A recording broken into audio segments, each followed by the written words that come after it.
Welcome to Assembly Calendar. I'm Mike Friesen. With us for our program today, Assemblyman Bob Oaks. Bob Oaks represents the 130th Assembly District, an assembly district that includes the counties of Wayne, Cayuga, and Oswego. And we want to thank you folks all throughout the region for joining us. Bob Oaks, nice to see you. Nice to see you, Mike. I am admiring your necktie. I think that's thank you. Beautiful. Kind of a unique design. The shiny polka dots, I like that. We're here not to admire neckwear specifically, but to let you folks know what's going on at the state capitol in Albany. Bob Oaks, the 2015 legislative session about to end already. It seems like it just got started. We'll be talking about that today and the overriding factors as to how this session evolved and got to where it is today. But we want to start off with, I think, what is probably one of your favorite parts of any legislative day, the days that you get a chance to introduce someone from your district to the chamber, the entire New York State Assembly, and say this is somebody who is here to visit or has done something significant. And I think here you've got all that wrapped up into one. I do. Earlier I had Ben Dodge, who was with the League of Women Voters from the Williamson School District, spending a day with me, kind of figuring out what I do, and then also had a student from the Palmyra-Macedon School District coming and seeing a day in the life of a legislator, basically. And it's a good experience for me, a good experience for the students. I really enjoy it. All right. Well, this is the introduction we're going to see here and now.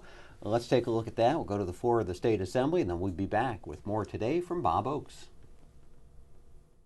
I'd like to introduce to the assembled body today an individual who is from my home school district, Matthew Gately. Matt is here as part of a job shadowing opportunity, seeing what happens in government. He's been able to attend a pre-committee meeting, meet with constituents here to advocate for their issues. We just came from a very important news conference on organ donation. I think all of those things are the ability to see how government works. And he's headed off in the fall after 5 more weeks of high school to Boston to go to college and thinking about international relations or law, and maybe even a day or years of service in elective office. So if you could give Matt a great welcome and help to make his day full here in the state legislature. Certainly, Matt. On behalf of Mr. Oaks, the Speaker, and all the members, we welcome you here to the New York State Assembly, and we give you the privileges of the floor, and we hope that this day of shadowing has given you some insight into the world of New York State Assembly processes, and a day in which you get to share greetings with the ambassador from China. Seems your international experience might be enhanced just by an opportunity maybe to chat with her. Thank you so very much, and please feel free to come back.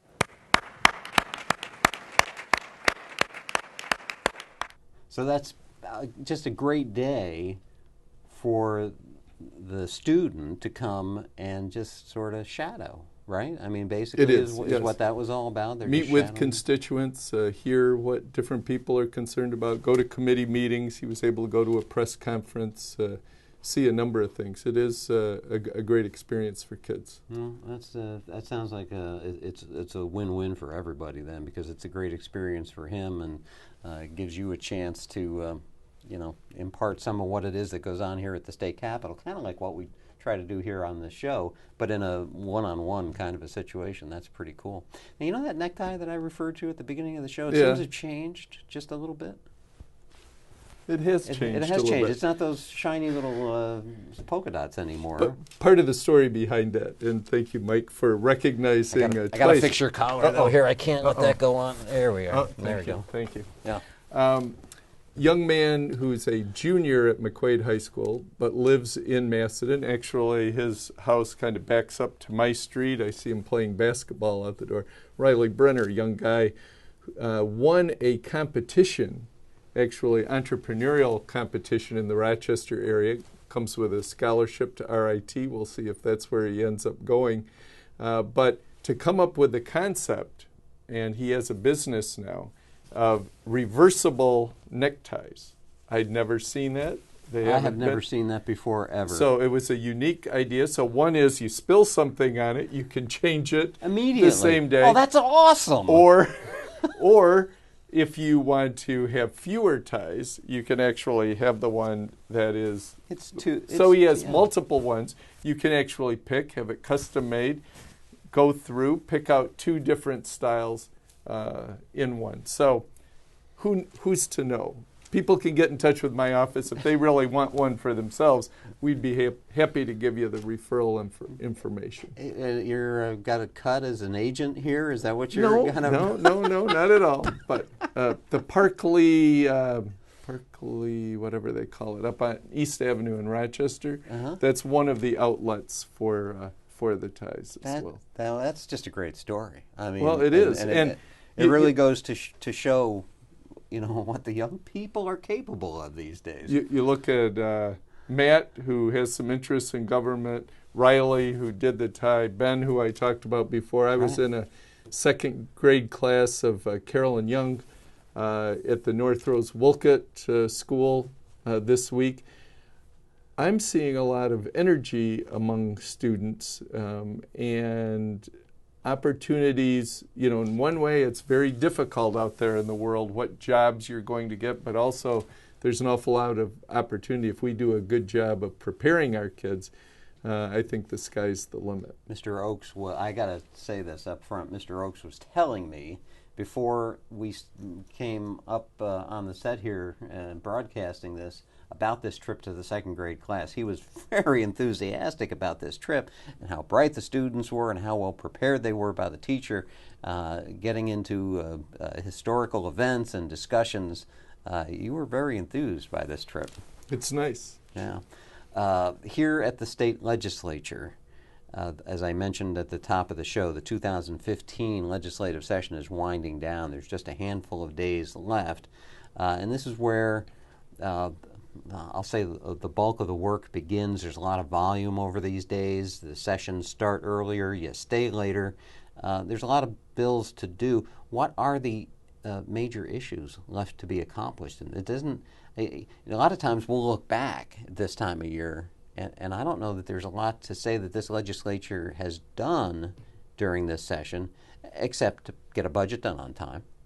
And actually, the governor had put a ton of other issues or initiatives within the budget. Mm-hmm. A number of those things fell off the table, as they would say. It didn't get done in the budget. Raise the age, which is an issue of taking youthful offender, in essence, status, or what age you would go into the general prison population. Some of those issues continue to be out there.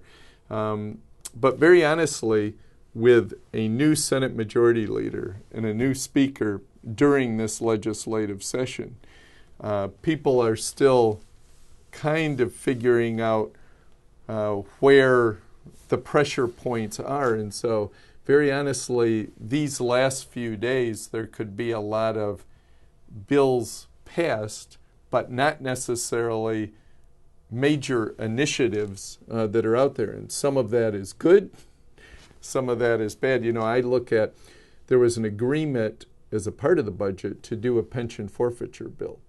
But the Senate passed one, the Assembly hasn't. Yesterday in Ways and Means there was an initiative there, but it was a bill that doesn't go far enough.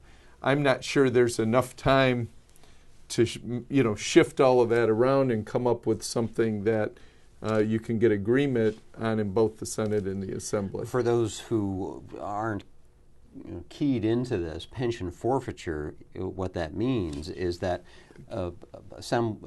assemblymen, senators, anyone connected with a position in state government, I suppose you could say, if they're found of doing something corrupt and charged and convicted and sent to prison, let's say, that they would forfeit their right to a state pension.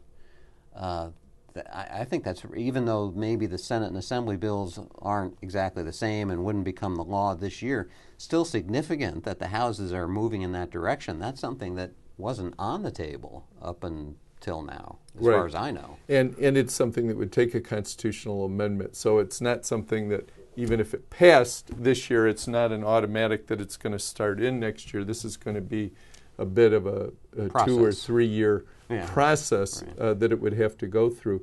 Also, one of the bills that I'm very concerned about, which is referred to as Brittany's Law, it would be a violent offenders registry. We did a bill or a series of bills on domestic violence and trying to protect people more from having violent behavior within a home. One of those ways of doing that is so that you know that the person you're inviting into your home or the home that you're going into, that individual doesn't have a history of violent behavior. And Dale Driscoll, the grandmother of Brittany, who was killed by a guy who was brought into their home by her mom, and she actually put herself between her mom and the boyfriend to protect her mom, and he ended up killing both of them. Maybe if we take a quick look at... You referenced her as you made some remarks at one of the many press conferences here in Albany to promote this issue and to, I think, increase the public awareness that this bill is out there and to put pressure on some of your colleagues to do something about it. Let's go to that videotape now, and we'll be back to finish up today with Bob Oaks.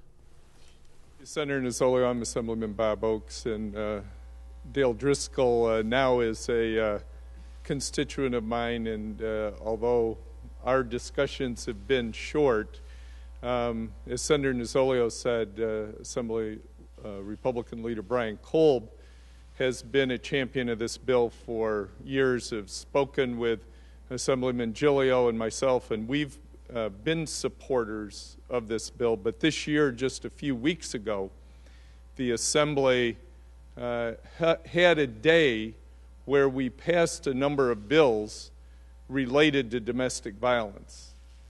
And although those bills were all worthy, not among those was this law, the Domestic Violence Prevention Act.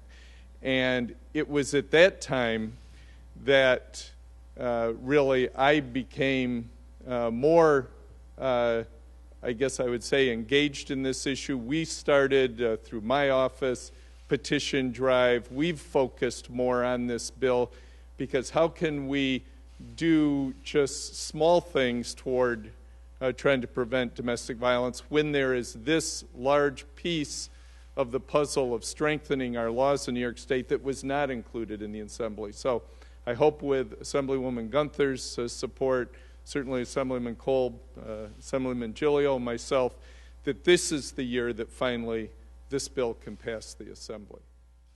It's good to know that the legislature is thinking about programs like this. I think of the Sexual Offender Registry. It's information to the people. This would be pretty much the same kind of an idea. It's information to the people that, well, you got some dangerous, violent people living in your area. It's interesting. All that Brittany's mom could find out was that he'd been convicted of an assault, and he told her, I was in a bar, somebody was being offensive toward a woman, I ended up inserting myself into it, got into a fight over it and hurt the guy, and I went to prison over it.